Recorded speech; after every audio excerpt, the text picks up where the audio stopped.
Este es nuestro último martes, yo creo que enhorabuena, presidente de la Corporación Capocho. Estamos felices de tener con nosotros a don Marcos Díaz. Muchas gracias. Productor, entendido en cine, gestor, abuelo, amigo, salvavidas. Bienvenido, por favor. Muchas gracias. No necesito más presentación Gracias, porque aquí gracias. estamos. Exacto. Y nuestro ya conocido curador Victoria Farfán. Vamos a darle un aplauso por favor a ambos.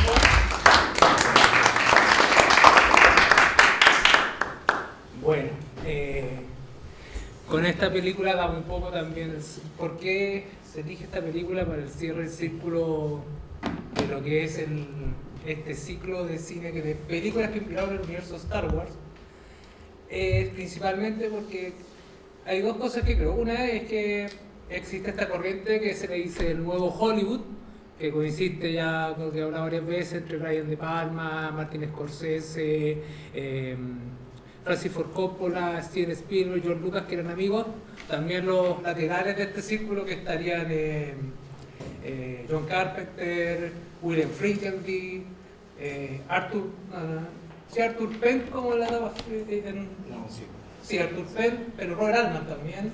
Robert Altman. Un poquito Peckinpah, pero también es como que son los que mutaron a lo que a esta vanguardia. Terrence Malick. Sí. Pero un poco, yo diría que lo que uno puede destacar de ellos es que tienen esta influencia del cine clásico, de alguna forma también amantes de los grandes clásicos literarios, amantes de muchas cosas de por sí, y como decía, creo que de alguna forma empiezan a mezclar esta amalgama.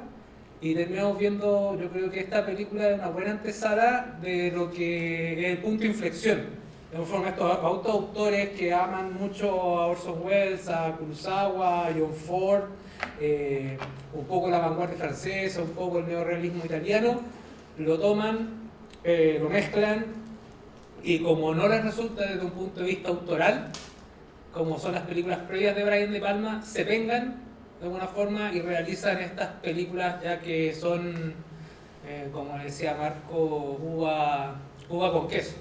Cosas que no sabes que van a combinar, pero cuando las pruebas son muy sabrosas. Es sabroso Brian De Palma. Para mí es sabroso Brian De Palma. Y también pasa que de alguna forma son películas de que de poco cuesta clasificarlas y cuesta decirles si existen películas previas anteriores donde puedes sacar gran parte del esqueleto. Aquí hay una película que de alguna forma como el productor le dice, oye, voy a hacer un musical del Fantasma de la Ópera con Fausto, con Dorian Gray y una ópera rock. Si uno revisa ópera rock previa a esta, no hay una gran cantidad, y posterior a esta empieza Rocky Horror Picture, empieza Tommy de la película Los The Who, que son como este gran cambio. Y creo que también ocurre un poco la influencia de la época espacial, de la música disco, del rock, está muy presente en lo que es el rock, pero hay un elemento que creo que coincide en la creación de muchas cosas que ya hemos hablado antes, de los Shakespeare, de la literatura clásica, pero acá hay una influencia muy grande en esta película de lo que es el cómic francés. Y que también ocurre en paralelo con este mundo Star Wars. La forma de hacer la arquitectura, los escenarios, viene muy de esta escuela hay un grupo, una corriente francesa, principalmente el mayor referente que existe es Mobius. No sé si lo conocen mucho, pero Mobius es un ilustrador de cómics que trabajó en una revista que se llama Harakiri, trabajó también en la revista Pilot francesa, que son revistas súper importantes en un sentido de que vemos tipos que vienen de la novela del western, empiezan a también aparecer estas novelas de ciencia ficción, donde empieza Isaac Asimov, Philip Dick, cosas como que van realmente ciencia ficción ya más filosófica o ciencia ficción que te habla desde lo científico. Y llega Mobius más otra corriente y empiezan a tomar también, que vienen del western, y empiezan a crear estos cómics más nihilistas. Y el trazo y la forma de las escalas de plano es totalmente distinta a lo que va. Y indirectamente, Existe también, esta vanguardia Mobius se crea cuando en el mismo año, el 74, de esta película, se une una corriente de ilustradores que un poco también es para independizarse de estas revistas donde estaban con un monopolio de intervención de ideas, de editorial, y terminan creando los humanoides asociados, que es Mobius junto a un grupo de personas, y entre esos también empieza a aparecer este ser chileno, que es Alejandro Jodorowsky, que también realiza un par de cómics. También está Dan O'Bannon, que había hablado el Chacho antes, que había hecho la película Dark Star, y también como que colinda entre el cómic, Hollywood, y ahí va Mobius, va Jodorowsky, va un poco de dinero, y intentan hacer una versión fracasada de Duna, con un sinfín de ambiciones, o sea, entre grandes era que un villano iba a ser Orson Welles, el Dalí iba a actuar una hora, porque el chiste que Dalí cobraba $1 millón por hora, que es la tradición del castigo que decía Dalí. Entonces Jodorowsky respeta esa regla y le dice: ok, trabajas con nosotros una hora, te pagamos $1 millón, pero también te damos el robot que estamos haciendo tuyo para que actúe el resto de la película. Y entre eso empieza a Jodorowsky a fichar una especie de Dream Team en esa época, que estoy hablando que son los humanoides asociados, estos ilustradores de cómics, está Mobius, está también Giger, H. Giger, que es el creador de un poco de la estética de lo que es Alien, está Chris Frost, que es un ilustrador de revistas, de portadas de libros de ciencia ficción, volviendo Philip Dick, todo eso, y toda esa juguera se mezcla y empieza a ser Duna, y cuenta la leyenda que hay carpetas por ahí dando vueltas de este proyecto de Jodorowsky que lo presenta al cine, a los estudios de Hollywood, y como que todos le dicen que no, pero deja la carpeta acá para que la revisemos. Y directamente estos apuntes sí llegan a algún cierto estudio y terminan como siendo librerías que nutren a películas posteriormente. En el caso de Star Wars no lo admiten directamente. Quinto Elemento, Alien, mucho del equipo posterior de Duna se va a hacer Alien. La misma Duna que hace después David Lynch también va... pero todo el concepto operático lo carga, pero de alguna forma yo creo que hay jugadores que siempre se autosobredimensionan en ese sentido, pero sí ocurre que hay una escena, hay un autor que se llama de ilustración, que hace indirectamente todo el elemento todo cuando fue el viaje a la luna, en 68, 69, se me confunden los años. La CBS contrata a un ilustrador que se encarga de aeronáutica en Boeing, que hace los modelos de los Concorde, F-47, todos esos modelos de aviones, y es el que es contratado para hacer las gráficas y toda esta cosa de los pósteres y de la ingeniería del viaje a la luna de la NASA, y él hace junto a la revisión con la CBS. Y George Lucas, cuando está preparando las maquetas de Star Wars, o sea, de alguna forma para poder explicarle a los inversionistas lo que se conoce como libro de arte, llama a Ralph McQuarrie para que realice las ilustraciones de Star Wars. Y si uno ve las carpetas de Ralph McQuarrie que están por ahí, han salido múltiples libros, uno ve que es notorio que toma todo este cómic francés de los humanoides, que es también que es más conocido como Heavy Mutant, que también está en América, sale el mismo año en la edición, que se llama Heavy Metal Magazine, traída por National Lampoon, que era como una revista de chistes gringo. Y todo esto termina nutriéndose. De alguna forma el cómic trabaja mucho en esta película, trabaja mucho en Star Wars, trabaja incluso mucho en Friends Connection. Frinkley admite que Friends Connection es una cosa muy del cómic francés y muy también de Spirit, que es uno de los padres del cómic contemporáneo. Creo que también desde otro lado existe acá una fuerte influencia del musical, de la vanguardia musical, que está ligada muy como la forma de trabajar de las referencias que tiene el rock con la ópera de Kurt Weill, con los elementos que están presentes en autores como, yo diría, Alice Cooper, esta cosa del rock operático. Los primeros discos de Alice Cooper es el primero que se pinta de alguna forma, es el primero que empieza a hacer toda esta performance vanguardista, y que está presente esta película en ese sentido de muchos de los elementos clásicos. Las óperas de Alice Cooper son a veces muy... Los discos operáticos de Alice Cooper, los discos conceptuales, son muy... El hombre que baja del infierno, el Dante, hay otro que está pasado a Orfeo, hay una obsesión entre Curvo y el Orfeo, que también hereda un poco Alice Cooper. Y en el caso también de estos mismos años, ocurre con la banda de hard rock que es Kiss, que este año también es de inflexión, porque en 74 ocurre que sale al aire Kiss. Kiss tenía un par de discos previos que no tienen ningún éxito, pero era un gran show en Estados Unidos de boca en boca, decir, oye, hay que ir a ver Kiss porque son unos tipos que se pintan, se tiran fuego, le sale humo a la guitarra, fuegos artificiales, todo explota, uno se tira en la cuerda, bueno, era un show increíble, pero los discos no tenían buena venta hasta que sale la live, que de alguna forma un registro que termina siendo un icono de entre dos cosas, entre un manager hábil que logra captar este show en vivo de Kiss y también empieza la mercadotecnia. Cosa que también Star Wars, George Lucas admite, o sea, de alguna forma le ofrece hacer esta película tan barata y termina creando un convenio con Century Fox y decirle, ok, yo me pago tanto, pero quiero tanto porcentaje de mercadotecnia. ¿Qué es eso? ¿Qué es la mercadotecnia? Y ahí él aprende mucho de la banda X, de cómo se hace el negocio, de que parece que a veces el futuro es más rentable vender una banda, vender poleras, vender máscaras, vender merchandising, miniaturas, pañolines, que los mismos discos o que la misma película. Y eso termina de alguna forma, insisto, toda esa juguera termina creando lo que ese imaginario que creo que tanto Brian De Palma toma, y de alguna forma en el 64 y 66 lo toma George Lucas, porque como contaba en veces anteriores, los castings de Carrie con los castings de Star Wars eran compartidos. Carrie es la película posterior de Brian De Palma, y como decía, existieron muchas conversaciones muy nutritivas entre Spielberg, Coppola y George Lucas y Brian De Palma, que se sentaban entre los días de casting a contarle cada uno de qué se trata tu película, esa del espacio.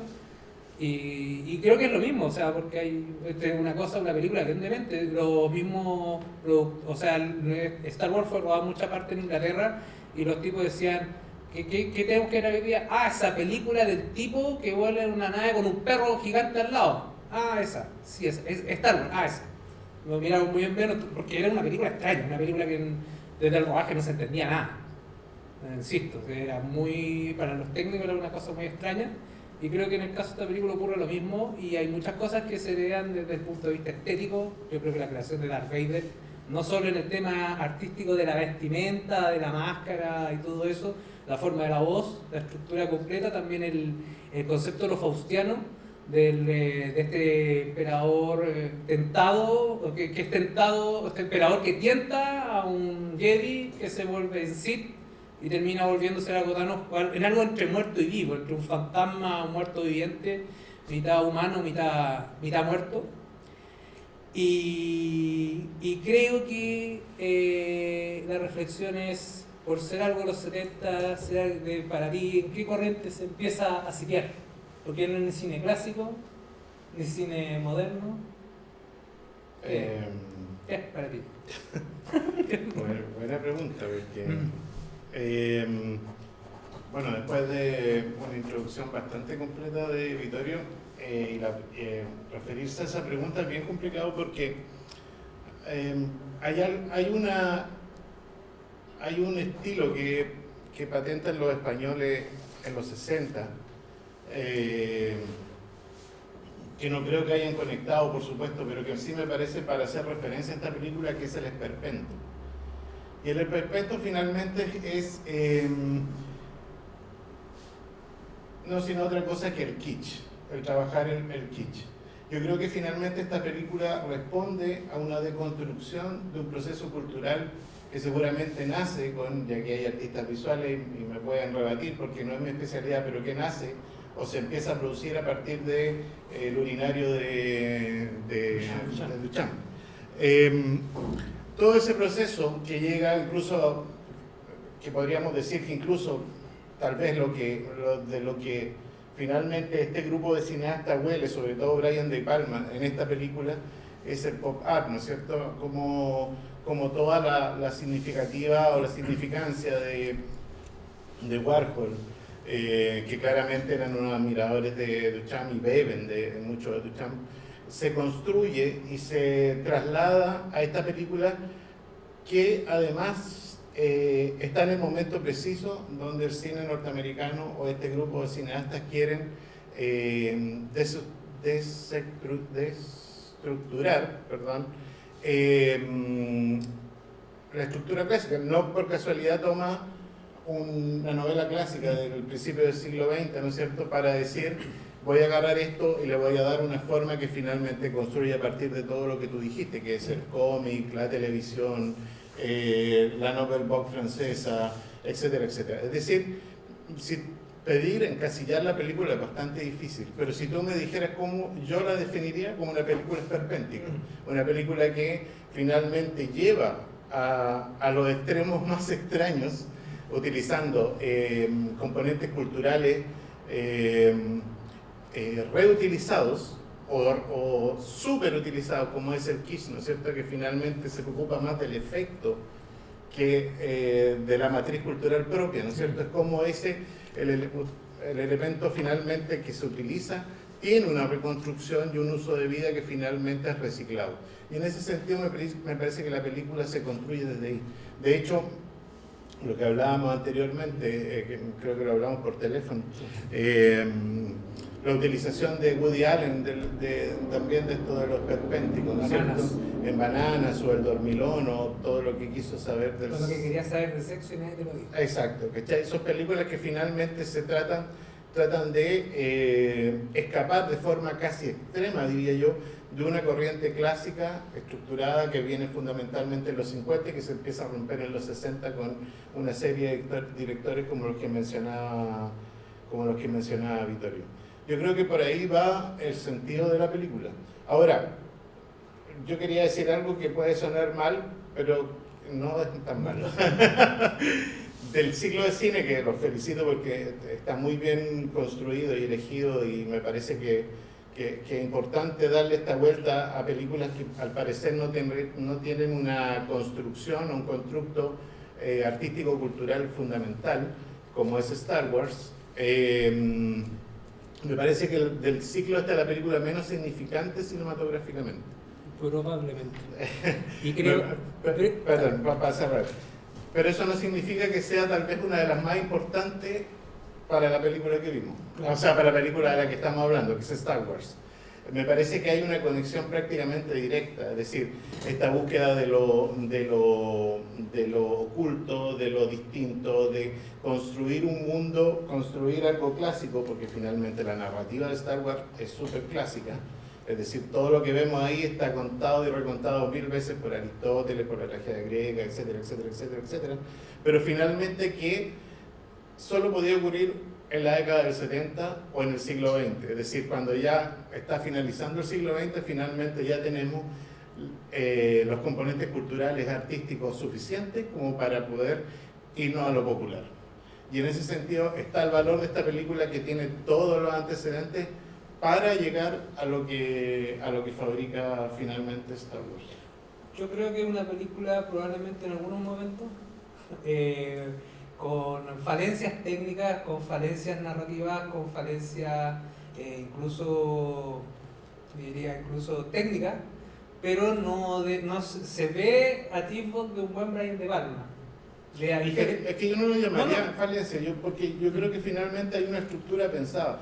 Una cosa que tenía este grupo de directores, a diferencia de otros más antiguos, es que ya tenían una tradición, es decir, el cine ya tenía casi 80 años de vida, ¿no es cierto?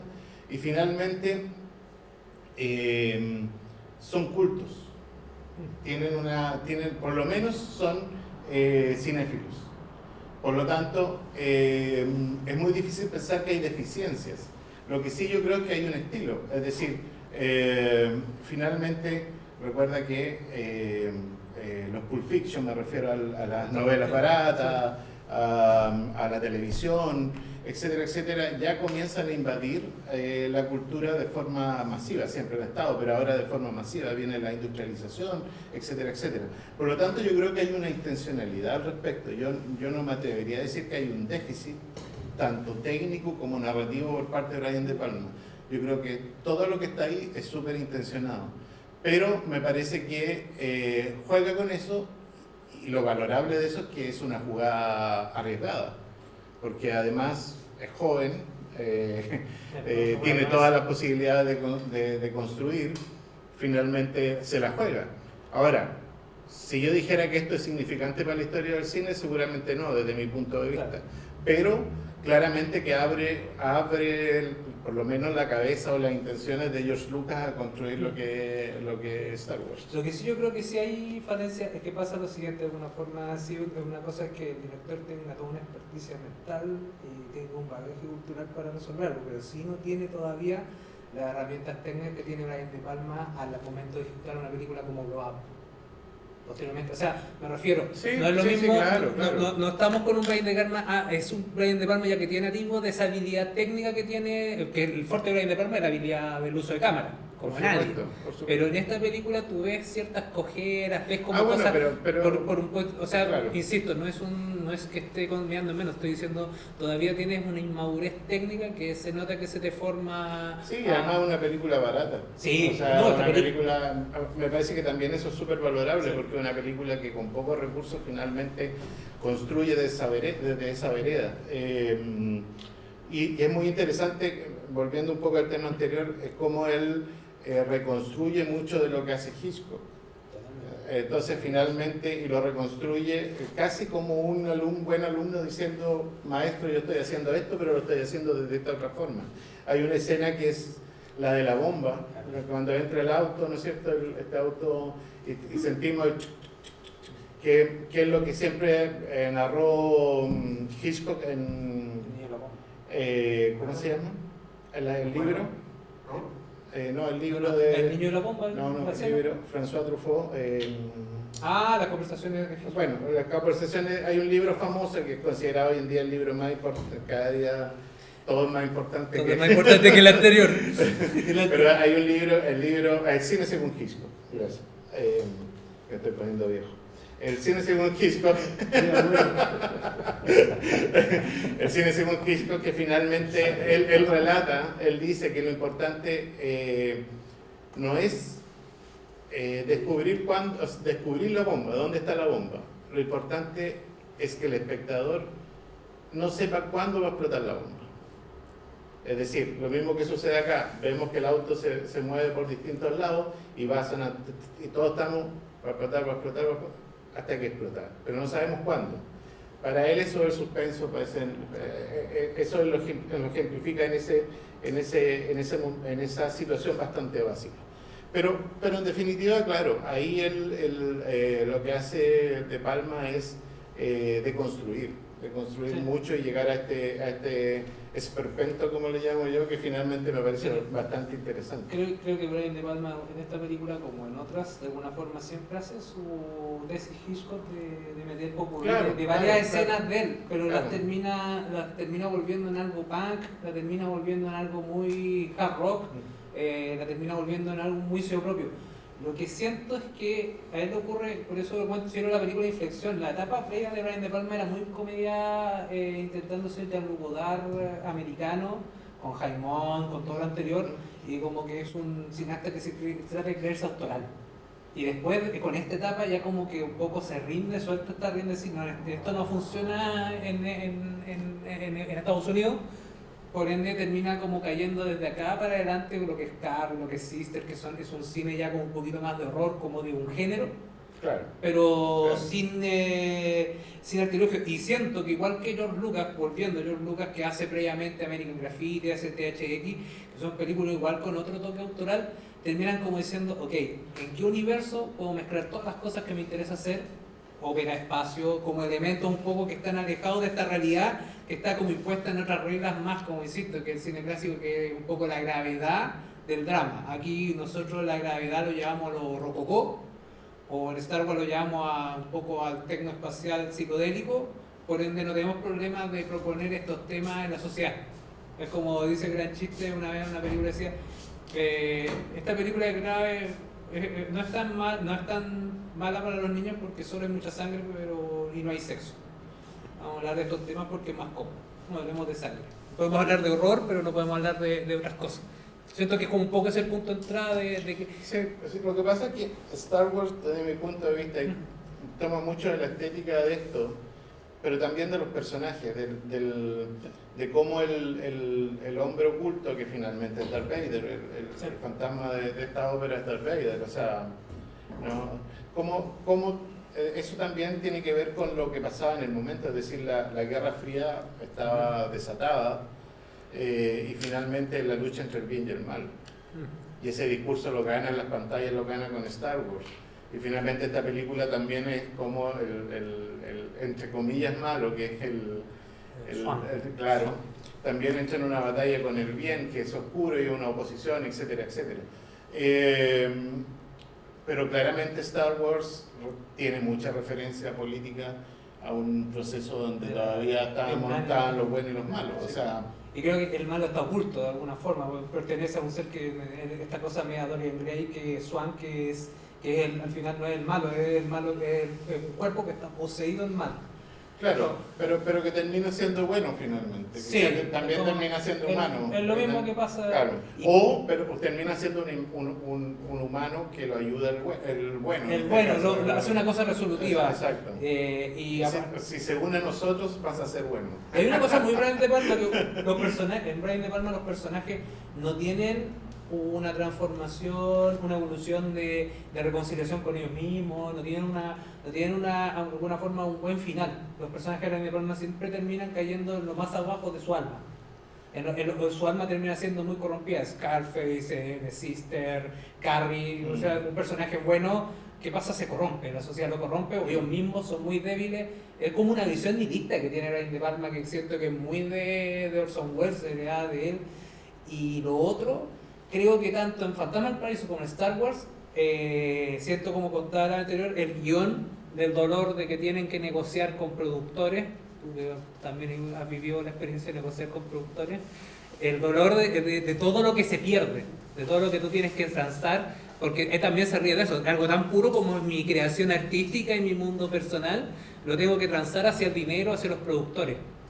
Pero que sí. Star Wars como Fantasma del Paraíso, ambos hablan de ese conflicto. O sea, yo no soy tan puro por querer negociar mi arte como este tipo que tiene el dinero y tiene el chance, le permite... Yo ahí puedo disentir, porque yo no sé si realmente George Lucas quería hacer otra película distinta a la que hizo. Yo creo que sí, o sea, siempre el director quiere hacer algo sí, más. O sea, que él quería hacer... Pero de que haya querido hacer algo distinto, muy distinto por lo menos al concepto que vimos en Star Wars, yo no lo creo. Lo que sí yo creo que se topó con muchas problemáticas económicas y etcétera. Pero en definitiva, esta película es una película de estreno chileno al lado de Star Wars, que es una película de superindustria. O sea, pero fíjate que ambas, por ejemplo, Star Wars, si no fuera por el personaje que explicaba Ralph McQuarrie, que es el que te entrega los libros de arte, te dice, el mismo Ralph McQuarrie dice, ojalá le den a este chiquitito de George Lucas porque yo la veo muy infactible financieramente hacer esto. O sea, es como cuando nos sentamos a veces un productor te dice, no, si vamos a hacer la batalla de la Concepción, y tú dices, claro, ¿a dónde hay que sacar 6.000 extras y el helicóptero? Pero a mí me parece, más que un resentimiento, me parece que es la habilidad de un director también, porque finalmente lo que hace con muy pocos recursos es construir desde otra... O sea, si Brian De Palma hubiera cometido el error de construir un fantasma de la ópera con la espectacularidad de un superestreno, finalmente no hubiera funcionado, porque seguramente los recursos no lo hubieran alcanzado como para construir ese fantasma de la ópera. Por el contrario,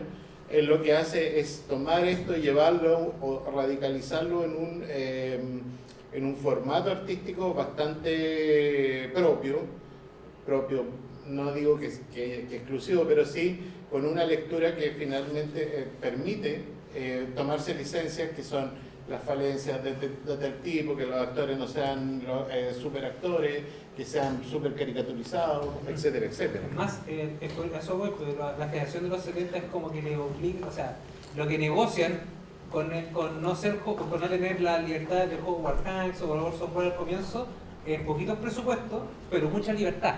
Claro. A eso voy, claro. O sea, es como Martin Scorsese para Main Street, el presupuesto son como $200,000, que con eso no alcanzan, en una película grande no es. Claro, nada. pero la narrativa te permite, Sí. porque construye desde otra vereda, que es la vereda de más del intimismo, de la calle, del realismo. Esta película se construye desde... Pero desde un musical bien operático. Por eso, O sea, por eso. incluso tiene una forma de manejar la cámara. Siento que hasta esta cosa trata de volverla muy neorrealista en algunos momentos cuando tú estás viendo las escenas de los tipos cuando cantan, las pruebas de cámara. Tú no ves, aparte de las partes que son cuando están en lo viajado, o sea, es en la impronta, ves a gente como extras cruzándose entre medio. Como que siempre te trata de mostrar que estás detrás de cámara de algo. Sí, Y es como una... Aparte el rodaje es como súper austero y tuvieron entre algunos chistes hablando de Swan, personaje, y esto se llama Swan Records. Y tuvieron un problema con Led Zeppelin y Jimmy Page, ¿Mm? y que uno lo nota también, o sea, indirectamente el personaje de Miff, el protagonista del musical, es una parodia entre Robert Plant y David Coverdale, así, pero llevado a la caricatura total. Y esta leyenda, por un lado, que fueron más los conflictos de que estaban siendo ridiculizados estas corrientes del rock, que el tema de Swan Records, que era un sello discográfico que tenía Led Zeppelin para publicar ciertos discos, y justo comenzaron el mismo año. Entonces ahí como que hubieron algunas formas de pararle a este proyecto, pero es como, insisto, esta cosa de que tienen permanentemente, esta generación tuvo que negociar la creatividad, o sea, la libertad, tener resultados e ir probando cada vez más cosas más raras, pero apretándose más el cinturón, versus que después ocurre lo que es Star Wars y con Tiburón, que se ganan el cielo de la tierra y la libertad presupuestaria para hacer Sí, otra generación. pero con Tiburón no tanto. El Tiburón, recuerda que no tenían plata para hacer el Tiburón y finalmente, frente a la restricción, lo que hace Spielberg es ocultar el Tiburón porque se les desarmaba, no lo podían construir. Entonces finalmente, que le funcionó perfecto, Sí. ocultar al malo, en este caso el Tiburón. Entonces la gente quería ver si cada uno nos imaginábamos el tiburón de distinto tamaño, de distintas formas, etcétera, etcétera. Y era como el de Cachureo. Claro. Entonces, Marco, sí. tengo una pregunta muy específica para los dos. Son 50 años esta película, van a cumplir el próximo año, 50 años de vida. Y sabes tú lo que nos conmueve todavía es la referencia cultural que tenían estos directores. Todos eran cultos. Esta película tiene como 80 referencias cinéfilas. Tú ves desde Hitchcock, Psicosis, La ventana indiscreta. Mira, están casi todos los pedacitos de Hitchcock. Pero además está el retrato de Dorian Gray, está Fausto, está el fantasma de la ópera. O sea, hay un cúmulo como que está absorto Brian De Palma a hacer algo luego porque soy joven y quiero hacer algo que la quiero romper. Pero además no nos olvidemos, está Paul Hirsch, que es el editor, y le hace un homenaje al final. Yo veo ahí y dice, editor Paul Hirsch, y Paul Hirsch fue convocado por George Lucas para Star Wars. Entonces hay una relación de causa y efecto ahí. Entonces mi pregunta es, ¿hasta dónde creen ustedes que estos cineastas jóvenes, porque eran todos jóvenes, eran todos chicos, la mayoría de la universidad, esa cultura que tenían de admiración con el mismo cine y con la cultura europea principalmente, influyó en todo lo que vino después? Porque aquí este hombre come de todo, come incluso hasta de la cultura que después trajo en TV. ¿Ah? Come de Kiss, come de los grupos de band rock. Sí. Paul Williams era un niño prodigio que trabajó en la jauría humana cuando era cabro chico. Y aquí hace un tremendo papel y le da más encima las composiciones, los temas. Entonces uno dice, había de todo un poco, era un tutti frutti, pero un tutti frutti selecto, como dijo Marco delante, gente muy culta, cabros que salieron con un amor por la cultura que hoy día no, perdónenme, o sea, Quentin Tarantino yo lo respeto mucho, pero creo que falta eso. No tiene nada. Había pasión, y aquí se le nota a Brian De Palma. Es que ¿Qué opinan ustedes de ese tema? vas tú y Quería solo sí. comentar algo que se me fue, que hablamos mucho del fantasma como Darth Vader, pero, y esto es la tiro porque al ver la película me parece que Paul Williams tiene muchas semejanzas con Luke Skywalker. Sí, Yo por lo menos le agarré con el en pelo, especial cuando vino a cantar a Chile. el tamaño, claro.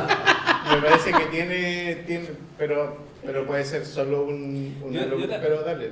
Es que de alguna recuerda que George Lucas para Skywalker, para Luke Skywalker, quería una persona baja. Claro. Quería algo muy basado en el mundo Tolkien. Más quería que fuera verde. Y con un sombrero los Royal Flynn, Robin Hood. En serio. Sí. Alguna forma, insisto, los cineastas tienen que negociar mucho con los productores estas demencias de algunas ideas medias. Pero yo creo, Sí, en eso. una cosita. Yo creo que en definitiva, Pablo, el nuevo cine norteamericano de los 70 finalmente construye todo el cine independiente que vemos hoy en Estados Unidos.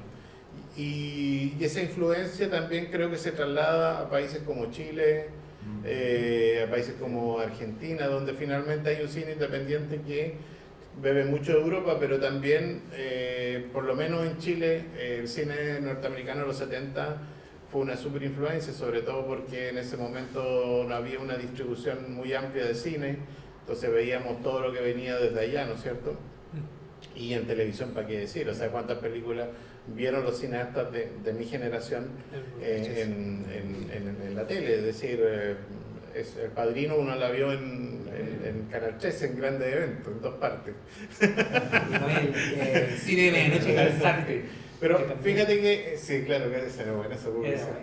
Pero fíjate que también eso, por ejemplo, pasa en la música. Es decir, uno ve a una banda como The Velvet Underground y finalmente uno entiende que todo el cine, la música indie, que le llaman ahora música independiente, norteamericana, y las bandas, etc.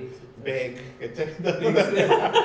Pixies, todo eso tan influenciado porque en ese momento venía el desencanto norteamericano, es decir, principalmente Nueva York, por supuesto, como un punto muy importante para las artes.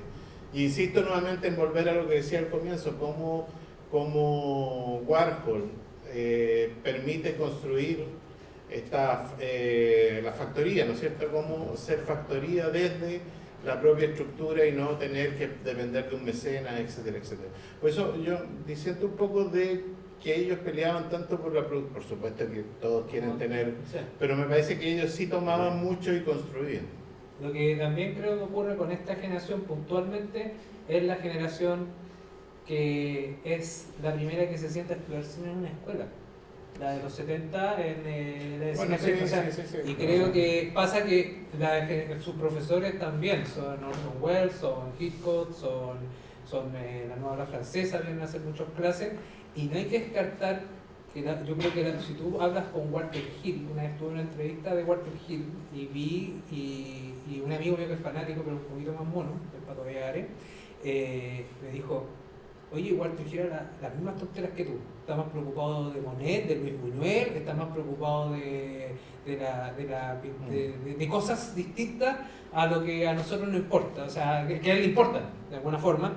Y es porque yo creo que esa escuela puntualmente en los 70 le enseñaron a entender un poco que el cine era esta discusión filosófica, y creo que las escuelas posteriores a esa sí se han un poco obsesionado en que el cine es la cámara grande, es el contrato de ciertos autores, como que termina siendo esta la generación la última que los mismos profesores le dicen: mira, aquí está toda esta tonelada de libros y son súper importantes leerlos, son súper importantes, y entiendan que lo que ustedes están viendo no está tan desconectado con esto. De Chile, es uno de los pocos que puedo decir que decía que Lucho Mora, un productor de cine chileno, decía que para él era tan válido Jean Renoir como Andy Warhol, y todos jugaban el misma cancha del cine.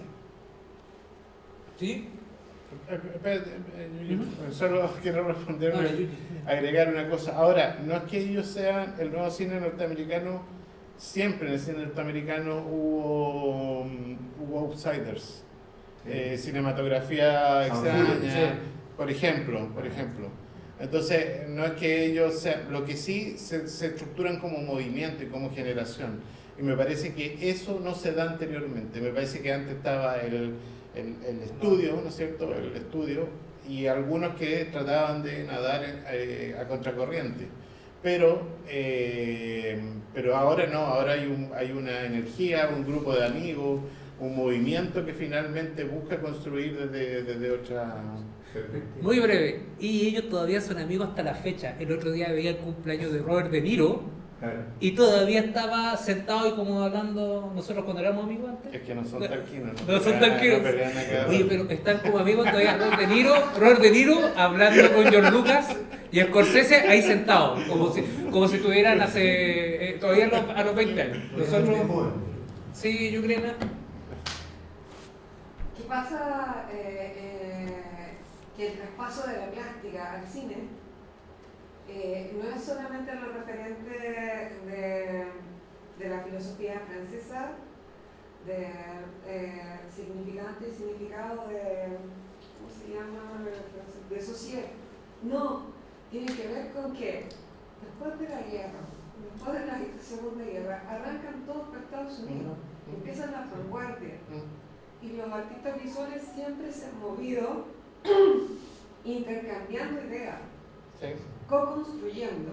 Yo creo que ese es un aporte fundamental. No es solamente que le hagan la referencia gráfica a la imagen del pájaro con Andy Warhol o con el Yo no lo planteé así. offset de la impresión de Roy Lichtenstein, sino que ellos entienden una manera de trabajar y una manera de producir, de crear conocimiento que solo es posible a través de la co-construcción. Exacto.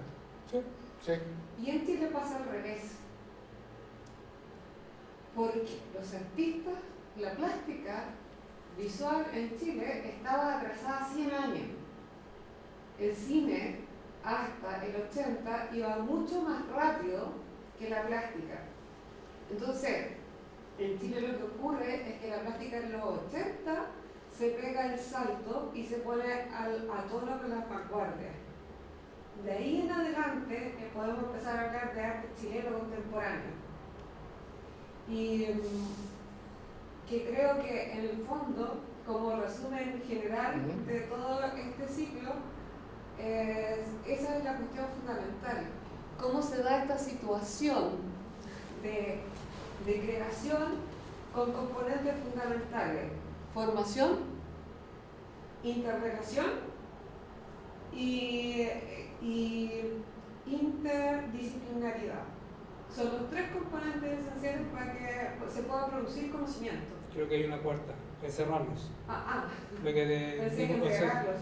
Pero yo estoy de acuerdo contigo Sí.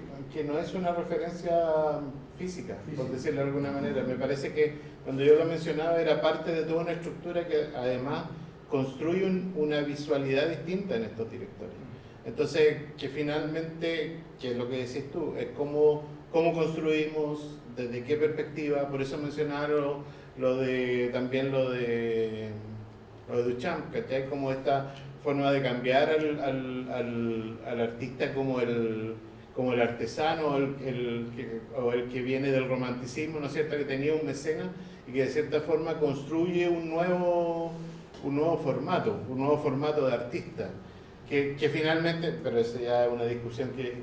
No, pero para cerrar, que además es una discusión pero lo que quiero decir ahora, que me parece que pasó con Star Wars también, que de cierta forma devenga en capitalismo en muchos aspectos, ¿cachai? Porque finalmente lo que hace Star Wars es trabajar a favor de una estructura comercial, ¿cachai? Y finalmente tal vez muchas de las cosas que se establecieron como el art pop, que es una de las cosas, también se van replicando una forma de construcción completamente mercantilista del arte. Totalmente. Y aparte ocurre otro... Pero algo querías decir, perdón. Sí, que cuando hace la referencia a Duchamp es importante entender que lo que realmente ocurre con el luminario es el cuestionamiento del autor. También. ¿Okay?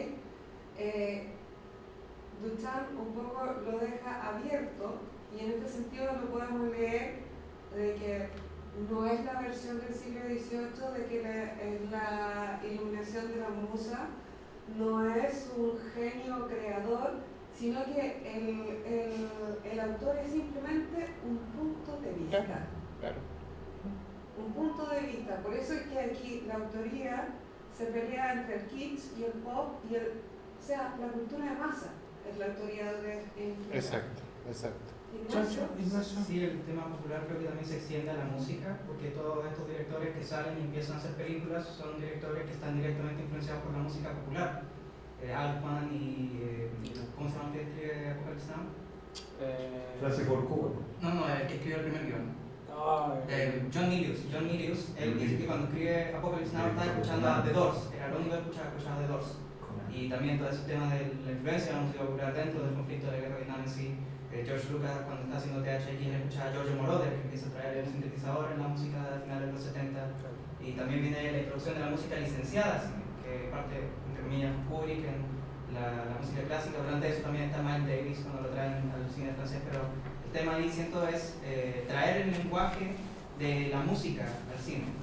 En Star Wars, la gran parte de la construcción de John Williams, de la banda sonora, es robar. Toma mucho de Stravinsky, de Los Siete Planetas, de todas estas cosas también operáticas, de la danza, del ballet, ¿cómo se llama Stravinsky? El rito de la primavera. Sí, y es un tema que dentro de la música también logran ser influenciados y dejar traer ese como lenguaje más abstracto de lo musical, esa estructura dentro del cine que están haciendo. Y también es como son jóvenes, son cabros, están escuchando esa música mientras lo hacen. Y después que traigan también a gente como Paul Williams trabajar en Fantasma del Paraíso, y que después se va a trabajar a los Muppets. Igual es como toda una suerte de como continuación de esa como tradición de la cultura popular en la música también. Sí, hay que pensar que hay una película que es un punto de inflexión también, que como que abre una de las tantas que abre la nueva sala al nuevo cine, al nuevo Hollywood, que es Easy Rider, que es una película de alguna forma que se dan cuenta de un grupo de personas que Dennis Hopper, un actor, con Peter Fonda, otro actor, que se acuerdan de las malas películas que están trabajando en el retrato de la juventud, de Roger Corman, un tipo que le gusta mucho el dinero, pero toda esta pandilla del nuevo Hollywood estuvo trabajando para él de alguna forma en calidad de empleado, montajista, cargado de cámara, lo que quieras, pero empieza a intervenir la música rock, empieza a entrar en otro ángulo, como insisto, la forma de hacer cámara en Easy Riders, la forma de hacer cámara en Arthur Penn, en Bonnie and Clyde, es otro ángulo, es la misma historia pero en otro ángulo. Pero lo que más impone ahí también, indirectamente, igual que ocurre con la novela francesa, igual que ocurre con ciertos hitos cinematográficos, ocurre que llega cierta tecnología. Llega la cámara Bolex más liviana, llega la cámara, aquí estamos hablando de esta vanguardia, este grupo de los 70, depende mucho del Steadicam, que es una cámara que te permite de alguna forma reducir los tiempos de rodaje a mucho más barato porque te concentras en el plano secuencia. O sea, Halloween se grabó entera en plano secuencia con Steadicam, Rocky se grabó entera, aquí también uno puede ver una gran cantidad de Steadicam. ¿Cómo se llama esto? Spielberg es también un gran operador de armaduras, quien le ayudaba a Brian De Palma y Spielberg en esta pandilla de amigos, son los dos más, digamos, expertos en manejos de cámara y en puestas de composición de escenas de plano, y eso es súper decisivo. ¿Por qué? Porque si yo diseño esas cosas bien, en vez de estar grabando 3 semanas, voy a estar grabando una escena en 2 días. Y voy a tener un estilo propio. Porque de alguna forma, si uno ve en estas películas, el montaje está trabajado de muchas formas distintas y no se maneja como una cosa televisiva. Pero yo creo que un punto que no hemos hablado de cómo funciona eso, de cómo funciona, es la tecnología que entró. Cierta cámara que entra, la nueva francesa, entró cierta cámara y entró cierto nivel de asaje que les permitió poder grabar a estas condiciones. Yo creo que el tema de la música y el rock también lo eran porque su principal trabajo, si uno ve los primeros cortometrajes de todas estas pandillas, son puros videoclips, ¿cómo se llama esta? Naya Dare, con música rock de la época. Sí, pero a ver, yo creo que me parece que la música popular como la que está en el Fantasma en el Paraíso tarda un poco más en llegar. Creo que esta es una rareza en ese sentido, creo que hay una influencia, pero si analizamos, por ejemplo, Rocky es una composición clásica llevada a cinematografía, música de Bill Conti. El Padrino es Nino Rota, reconstruyendo música italiana que finalmente se traslada a la banda sonora. Y Star Wars es música creada por John Williams, que finalmente también es una reconstrucción de música docta, música clásica, como quieran llamarlo. Por supuesto que con ya influencias provenientes de otras cosas, pero que finalmente todavía busca o trata de beber de la orquesta sinfónica, la sinfoneta, etcétera, etcétera. De hecho, lo que tú decías, y siempre he pensado que la música de Tiburón es una copia de La consagración de la primavera. Que tiene unos momentos que son el tun, tun, tun, tun, tun, tun, y uno escucha después a Stravinsky y la cosa es pero demasiado parecida, demasiado sospechosamente parecida en algunos pero es interesante, sí, porque finalmente el que tal vez es bastante innovador en ese sentido de Scorsese, con Malas Calles, sobre todo, que ahí el uso de la música. De hecho, hay una película anterior de Scorsese. Oscar Berta. No, esa es por encargo y como que no funciona tanto. Pero la estaba hablando del documental. No, una que son un grupo de amigos que también pelean, ya se me olvidó. Pero no importa, pero también él usa ahí mucha música de salsa, que está ahí, salsa neoyorquina. Exacto. Esa. ¿Cómo se llama? ¿Quién está que la relación de Harvey Keitel con la mujer. Sí. Marco, algo bien importante para redondear, porque estamos hablando de Star Wars. Sí. La influencia que tiene Star Wars en el resto del cine por la tecnología principalmente. Porque si nosotros pensamos, ¿qué hizo George Lucas? Fue reunir un grupo de amigos, ingenieros, electrónicos, arquitectos, hizo de todo. Tenía una sección aparte que construyó, que después la puso en la industria Ryan May, etc.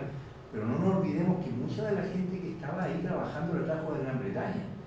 Y es porque él admiraba una serie para Callao que se llama Espacio 1999, que nos llegó a nosotros en el canal 7, me acuerdo, el día miércoles, a última hora, pero nosotros deslumbramos porque nunca habíamos visto lo prodigioso que eran los efectos visuales de la nueva generación.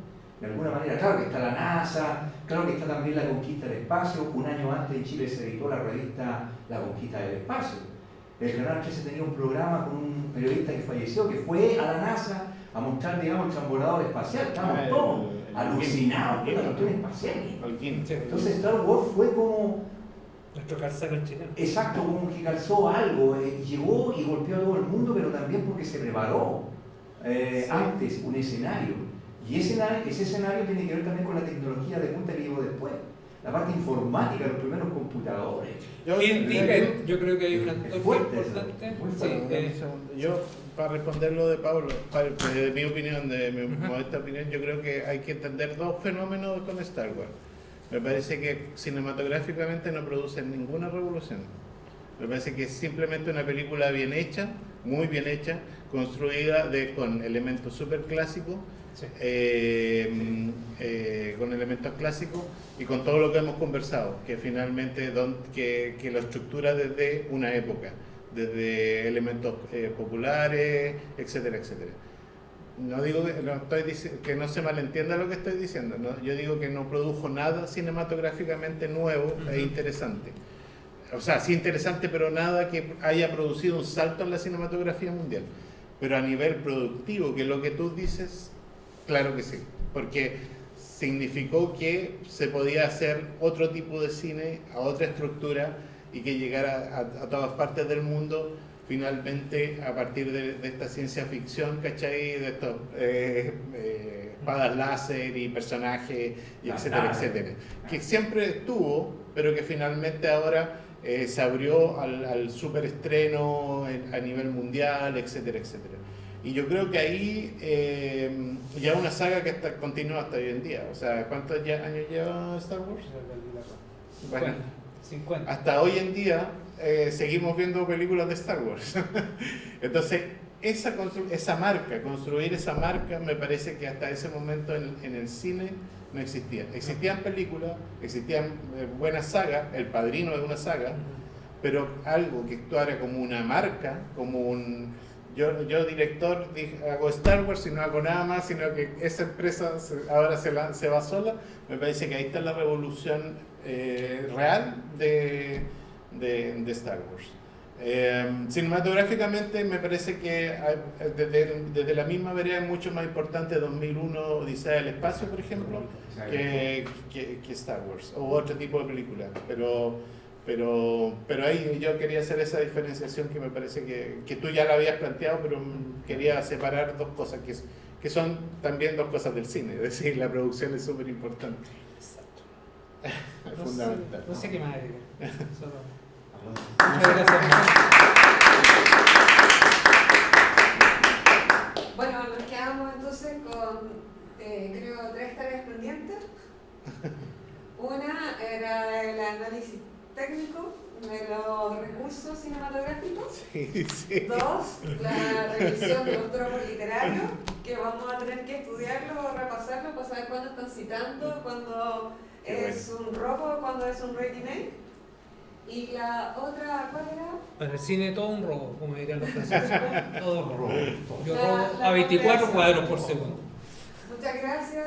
Gracias a la Biblioteca Municipal, a la Corporación Capo 8, a nuestro invitado, darnos